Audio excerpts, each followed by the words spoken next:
এই নির্যাতনের যে ঘটনা, এটা আসলে আমি কখনোই কারো কাছে শেয়ার করতে চাই না, কারণ তারা লাঠি দিয়ে, বাঁশ দিয়ে চোখ বেঁধে, জমটুপি পরে আমাকে ডিবিতে নির্যাতন করেছে।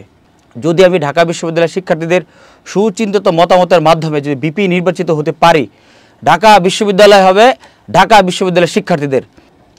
দর্শক, স্বাগত জানাচ্ছি মানব জমিনে। আমি এম পারভেজ। দীর্ঘদিন পর ঢাকা বিশ্ববিদ্যালয়ে ছাত্র সংসদ নির্বাচনের আওয়াজ উঠেছে। ক্যাম্পাস জুড়ে আবারও ভোটের হাওয়া সচল হয়েছে।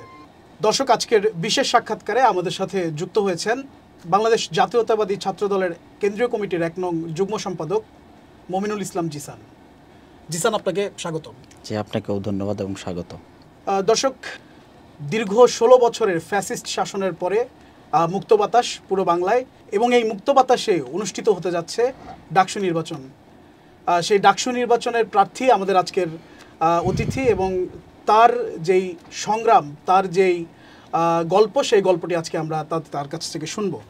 মমিনুল ইসলাম জিসান, আসলে দীর্ঘ একটি সময় ক্যাম্পাস জুড়ে ছাত্রলীগ বলেন, যারা আসলে কর্তৃত্ব ধারণ করে রেখেছিল ক্যাম্পাসগুলোতে, আসলে সেই সময়টাতে ছাত্র রাজনীতির চিত্রটা আসলে কেমন ছিল, যদি আমাদেরকে আপনার স্মৃতি থেকে আমাদের সাথে যদি সেটি শেয়ার করেন। যখন ২০১৩ সালের উত্তাল সেই দিনগুলোর কথা যখন মনে পড়ে যায়, বিশ্ববিদ্যালয়ে আমরা তো কখনোই যেতেই পারতাম না। আমাদের ছায়া দেখলে ছাত্রলীগের সন্ত্রাসীরা তারা দৌড়ে এসে আমাদেরকে মারতো, হামলা করতো। ঢাকা বিশ্ববিদ্যালয়ে আমাদের দলীয় কর্মসূচি পালন করতে গিয়ে 4 বার ছাত্রলীগ এবং পুলিশের দ্বারা চরম নির্যাতিত হয়েছি, রক্তাক্ত হয়েছি। আমি 2015 সালে 4 বারে প্রায় 4 মাসের উপর জেলে ছিলাম। 2023 সালের 17 আগস্ট শেখ হাসিনার যে ডিবি বাহিনী রয়েছে, শেখ হাসিনার ডিবি বাহিনী আমাকে গুলশান থেকে উঠিয়ে নিয়ে গিয়ে প্রায় 3 দিনের মতো আমাদের ফ্যামিলি, আমার বন্ধুবান্ধব, আমার দল এবং বিশ্ব থেকে আমাকে বিচ্ছিন্ন করে তারা গুম করে রেখেছিল। এই নির্যাতনের যে ঘটনা, এটা আসলে আমি কখনোই কারো কাছে শেয়ার করতে চাই না, কারণ যখনই আমি নির্যাতনের ঘটনা স্মরণ করতে যাই, আসলে আমার অন্যরকম অনুভূতি কাজ করে, বলার মতো না আর কি। তারা লাঠি দিয়ে, বাঁশ দিয়ে চোখ বেঁধে, জমটুপি পরে আমাকে ডিবিতে নির্যাতন করেছে।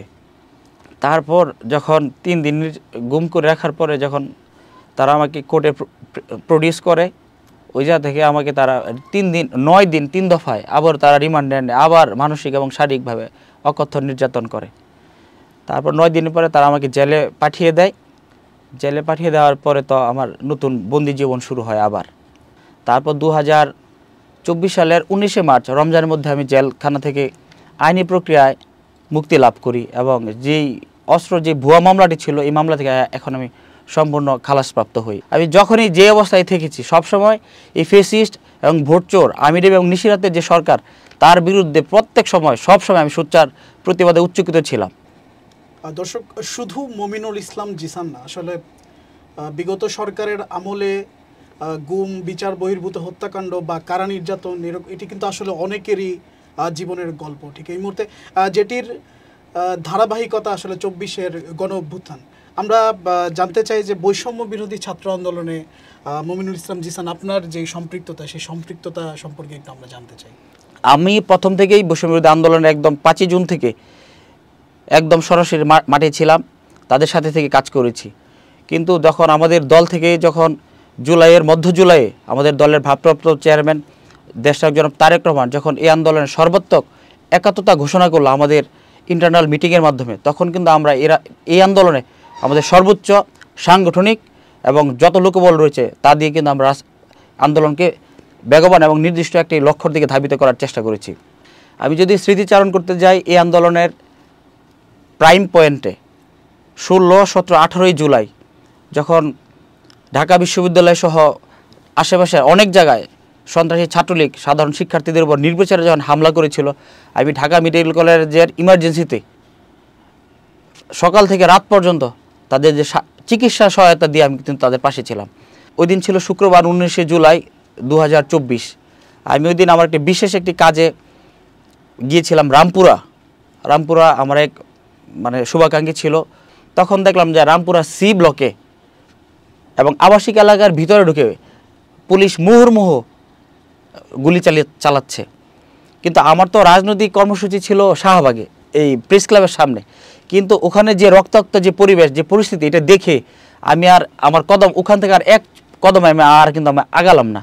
আমি আমার মোটরসাইকেল ওখানেই পার্ক করে আমার যে মাস্ক ছিল এবং হেলমেট ছিল এবং আমার যে সহযোদ্ধা ছিল তাকে সাথে নিয়ে আমি আমার বিগত 15.5 বছরের ফ্যাসিবাদ বিরোধী আন্দোলনের যে অভিজ্ঞতা, ওই অভিজ্ঞতাকে কাজে লাগিয়ে 19 জুলাই ওখানকার যারা ছাত্র জনতা ছিল তাদেরকে লিড দিয়ে আমি রামপুরা স্পটে পুলিশকে রামপুরা থানার ভিতরে ঢুকে দিতে সক্ষম হই।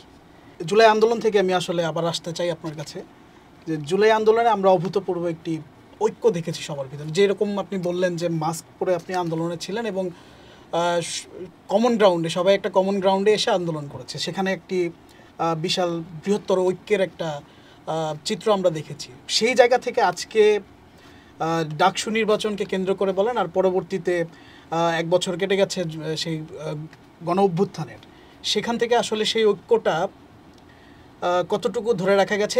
আমি শুধু একটি কথা বলবো, জুলাই আন্দোলনের যে ঐক্য হয়েছিল, এই ঐক্যে যে ফাটল তৈরি করবে, যেই আগে এখানে কুঠারাঘাত করবে, ইতিহাস তাকে কুঠারাঘাত করে ইতিহাসের অতল গহ্বরে তাদেরকে নিক্ষেপ করবে। শেখ হাসিনার মতো দানবকে যেহেতু হটাতে পেরেছে, এই আন্দোলনকে যারা বিতর্কিত করার চেষ্টা করছে কিংবা এই আন্দোলনকে যারা একক দাবি করছে এবং যারা ফাটল তৈরি করছে, তাদেরও ঠাই হবে ইতিহাসের আস্থা করে। সেদিন হয়তো আর খুব বেশি দূরে নাই। দর্শক, ডাকসু নিয়ে আলোচনা চলছিল এবং সামনে 9 সেপ্টেম্বর ডাকসু নির্বাচনটা অনুষ্ঠিত হবে এবং সেই লক্ষ্যে কিন্তু মনোনয়ন সংগ্রহ, মনোনয়ন জমা কিন্তু এখন পর্যন্ত চলমান রয়েছে। আমরা মমিনুল ইসলাম জিসানের কাছে আবারও আসতে চাই, ডাকসু নির্বাচনকে ঘিরে তার পরিকল্পনা কি এবং ডাকসুতে তিনি নির্বাচিত হলে তিনি ডাকসুর প্রতিনিধি, আসলে শিক্ষার্থীদের প্রতিনিধি হয়ে তা আসলে কি কি কাজ করতে চান, আমরা সেই বিষয়ে জানতে চাই। জি স্যার।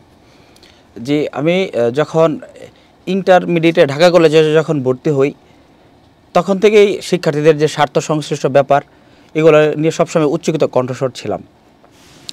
আমি বাংলাদেশ জাতীয়তাবাদী আদর্শের রাজনীতিতে সবসময় বিশ্বাস করি। বিশ্বাস করার পাশাপাশি আমি শিক্ষার্থী সংশ্লিষ্ট ব্যাপারে সবসময় আমার দলের প্ল্যাটফর্মকে ব্যবহার করে এবং আমার নিজেকে ব্যবহার করে তাদের সবসময় সেবা করার জন্য, তাদের উন্নয়ন, তাদের সমৃদ্ধির জন্য সবসময় আমি চেষ্টা করেছি। এবং আমার এখন পর্যন্ত স্কুল, কলেজ এবং বিশ্ববিদ্যালয় লেভেল থেকে এখন পর্যন্ত আমি যতগুলো কাজ করেছি, দলীয় কর্মসূচি তো অবশ্যই পালন করেছি, দলীয় কর্মসূচির পাশাপাশি আমি সবসময় ঢাকা বিশ্ববিদ্যালয়ের শিক্ষার্থীদের স্বার্থ সংশ্লিষ্ট ব্যাপারে সবসময় বলিষ্ঠ ভূমিকা রাখার চেষ্টা করেছি। বিগত 15.5 বছর ঢাকা বিশ্ববিদ্যালয়ের ভিতরে, ঢাকা বিশ্ববিদ্যালয়ের কম্পাউন্ডের ভিতরে শিক্ষার্থী সংশ্লিষ্ট আন্দোলন হয়েছে, আবার সেই আন্দোলনে আমি নাই এমন কোনো ঘটনা কখনোই ঘটে নাই। ঘটছে কখন? যখন আমি জেলে ছিলাম। এছাড়া প্রত্যেকটি আন্দোলনে আমি ঢাকা বিশ্ববিদ্যালয়ের শিক্ষার্থীদের যৌক্তিক এবং তাদের চাওয়া পাওয়াকে ধারণ করে যে সকল আন্দোলন হয়েছে, প্রত্যেকটি আন্দোলনে আমি ঢাকা বিশ্ববিদ্যালয়ের শিক্ষার্থীদের সাথে পাশে থেকেছি। ওই ধারণা থেকে আমি সবসময় শিক্ষার্থীদের চাওয়া পাওয়াকে প্রাধান্য দিয়ে আমি ডাকসুকে সাজাতে চাই। আপনারা জানেন, ঢাকা বিশ্ববিদ্যালয়ের যে শিক্ষার্থীরা রয়েছে তাদের অনেক সমস্যা, নানাবিধ সমস্যা। আমাদের বিশ্ববিদ্যালয়ের অল র্যাঙ্কিং আমাদের মান কিন্তু খুবই কম। আমাদের বিশ্ববিদ্যালয়ের শিক্ষার্থীদের হল ফেসিলিটিস খুব কম, খাওয়া দাওয়ার মান খুব কম। আমি ঢাকা বিশ্ববিদ্যালয়ের একজন শিক্ষার্থী হিসেবে বলতে চাই, ঢাকা বিশ্ববিদ্যালয়ের যে 39,000 শিক্ষার্থী রয়েছে তাদের কাছে আমি একটি জিনিস আশ্বস্ত করতে চাই, যদি আমি ঢাকা বিশ্ববিদ্যালয়ের শিক্ষার্থীদের সুচিন্তিত মতামতের মাধ্যমে যদি বিপি নির্বাচিত হতে পারি, ঢাকা বিশ্ববিদ্যালয় হবে ঢাকা বিশ্ববিদ্যালয়ের শিক্ষার্থীদের, ঢাকা বিশ্ববিদ্যালয় হবে ঢাকা বিশ্ববিদ্যালয়ের সাধারণ শিক্ষার্থীদের অধিকার, তাদের মর্যাদা, তাদের চাওয়া পাওয়াকে ধারণ করে যে বিশ্ববিদ্যালয়ের যে চরিত্র দরকার, সেই চারিত্রিক বৈশিষ্ট্য সম্পন্ন বিশ্ববিদ্যালয় হিসেবে আমি ঢাকা বিশ্ববিদ্যালয়কে ডাকসুর মাধ্যমে শিক্ষার্থীদের কাছে আমি গঠন করব এবং প্রয়োগ করব, এটা আমি ওয়াদাবদ্ধ। এবার একটু আসি ডাকসু নির্বাচনে, আসলে অনেকেই তারা প্রার্থী হয়েছেন, অনেকেই ডাকসুর ভিপি পদের জন্য তারা প্রার্থী হচ্ছেন, অনেকে যে আসলে অনেকের নামই আসলে আলোচনায় আসছে। সেই ক্ষেত্রে কাউকে চ্যালেঞ্জ মনে করছেন কিনা? এটি একটি গণতান্ত্রিক প্রক্রিয়া এবং একটা রাজনৈতিক প্রক্রিয়া। এখানে সবাই তার মতো করে এখানে অংশগ্রহণ করবে। নির্বাচনে হারজিত যেরকম, খেলায় যেরকম হারজিত থাকে, নির্বাচনে হারজিত থাকবে। আর দীর্ঘদিন পরে যেহেতু ডাকসু ইলেকশন হচ্ছে, এখানে একটি হাড্ডাহাড্ডি লড়াই কিংবা হাড্ডাহাড্ডি প্রতিযোগিতার হয়তো একটা সম্ভাবনা এখানে আছে। কিন্তু আমি বলতে চাই, বিগত সময়ে আমাদের বিশ্ববিদ্যালয়ের শিক্ষার্থীদের অধিকার নিয়ে যে পরিমাণ কাজ, যে পরিমাণ উদ্যোগ, যে পরিমাণ কর্মসূচি জাতীয়তাবাদী ছাত্রদল দিয়েছে, আপনারা জানেন এদেশের ভ্যাট বিরোধী আন্দোলন, তারপর শিক্ষার্থীদের অনেক সময় তাদের ভর্তির ফি কমানোর আন্দোলন, হলে খাবারের মান বৃদ্ধির আন্দোলন সহ গেস্টরুম গণরুম প্রথা বন্ধ করার যেসব আন্দোলন হয়েছে বিগত বছরগুলোর প্রত্যেকটি আন্দোলনে একমাত্র বর্তমানে যারা প্রার্থী কিংবা যাদের নাম আলোচনা শোনা যাচ্ছে তাদের চেয়ে সবচেয়ে বেশি প্রতিবাদী কণ্ঠস্বর ছিল জাতীয়তাবাদী ছাত্রদল। কারণ তাদের কারো কারোর জন্ম আগস্টের পরে, কারো কারো জন্ম 2018 সালের পরে, আর কিছু কিছু যারা এখন নব্য, যারা গুপ্ত থেকে সুপ্ত হচ্ছে, তাদের জন্ম তো আরও পরে। তাহলে ওই আঙ্গিকে আমি যদি মূল্যায়ন করতে চাই কিংবা মূল্যায়ন করতে যাই, তাহলে ঢাকা বিশ্ববিদ্যালয়ের ছাত্রদলের সাথে কিংবা ছাত্রদলের প্যানেলের সাথে যারাই নির্বাচন করতে আসবে, আমার মনে হয় জাতীয়তাবাদী ছাত্রদল যদি শিক্ষার্থীরা যদি একটু যদি জাস্ট শুধু পিছনের স্মৃতিগুলো যদি মনে করে এবং ওটাকে প্রাধান্য দিয়ে ওটাকে ধারণ করে লালন করে, যে কারা শিক্ষার্থীদের পক্ষে কাজ করে, কারা গণতন্ত্রের পক্ষে কাজ করে, তারা তাদের অধিকারের পক্ষে কাজ করে, কারা তাদের নিরাপত্তার প্রশ্নে কাজ করে, তাহলে মনে হয় জাতীয়তাবাদী ছাত্রদলের সাথে অন্যান্য যে সকল প্যানেল দাঁড়াবে তারা বিপুল ভোটে পরাজয় বরণ করতে বাধ্য হবে। আর জাতীয়তাবাদী ছাত্রদলের যে প্যানেল, দেশনায়ক জনাব তারেক রহমানের যে নির্বাচিত যে প্যানেল আসন্ন, সেই প্যানেলকে ঢাকা বিশ্ববিদ্যালয়ের আপামর শিক্ষার্থীরা বিপুল ভোটে জয়যুক্ত করে তারা তাদের নেতৃত্বে বাছাই করবে বলে আমি মনে করি। দর্শক, এবারের যে ডাকসু নির্বাচন, সেই ডাকসু নির্বাচন শুধুমাত্র ডাকসুর যে ধারাবাহিকতা, সেই ধারাবাহিকতা বজায় রাখার জন্য নয়। এই ডাকসু নির্বাচনটি আসলে অনেক একটি ইতিহাস হয়ে থাকবে বলে মনে করছেন অনেকেই। দর্শক, এতক্ষণ যুক্ত থাকার জন্য আপনাদের সকলকে ধন্যবাদ। আমি ছিলাম এম পারভেজ এবং আপনারা দেখছিলেন মানব জমিন, কারো তাবেদারি করে না।